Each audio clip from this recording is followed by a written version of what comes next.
May may ഇത്ര ദയനീയമായിട്ട് ഞാൻ വിളിച്ചത്. ആ നീ വന്നാ? നീ ആയിട്ട് വല്ലതും ജനിച്ചാ മതിയായിരുന്നു. ചിക്കൻ, മട്ടൻ, പൊരിച്ച മീൻ, കറി വെച്ച മീൻ സുഖമല്ലേ? എനിക്കാണെങ്കിലോ തലേന്നത്തെ കഞ്ഞിയും പഴം കളഞ്ഞ തൊലിയും. നിനക്ക് ഇതൊക്കെ പറയാം. ഇക്കരെ നിക്കുമ്പോ അക്കരെ പച്ച, അക്കരെ നിക്കുമ്പോ ഇക്കരെ പച്ച.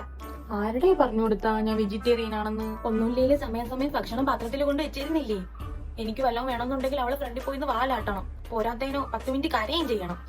ഇന്നോ നാളെയോ ഒന്നും പറഞ്ഞ് നിൽക്കുകയാണ് ഞാൻ. ആർക്കെങ്കിലും എന്തെങ്കിലും ദോഷം വന്ന അപ്പൊ എന്നെ വെട്ടി കൊടുക്കാൻ നേരം. ഇടയ്ക്കിടയ്ക്ക് ഇവളെ മലത്തി കിടത്തിട്ട് എന്നെ ഇക്കിളിയാക്കി തരും. അവളെ വിചാരം ഞാൻ ഇക്കിളി കൊണ്ട് കരയണയാണെന്നാണ്. സത്യം പറഞ്ഞ എനിക്ക് വേദനിച്ചിട്ടാണ്. എവിടെ നിന്റെ മുതലാളിച്ചി? അപ്പുറത്തെയോ പ്ലാവിന്റെ മുട്ടിലും എല്ലാം കാണും. ആകെ കിട്ടണ ഒരാശ്വാസം അതാണ്. ഒരു മട്ടൻ പീസ് വന്നിട്ട് എത്ര കാലായെന്നറിയാവോ? ഇക്കണക്കിന് പോയാ ഇവരെന്നെ വെട്ടി കറിയാക്കുമ്പോ നീ അതും തിന്നുവല്ലേ? ഞാനങ്ങനെ ചെയ്യോ? ഒന്നുമില്ലെങ്കിലും നമ്മള് ഫ്രണ്ട്സ് അല്ലേ?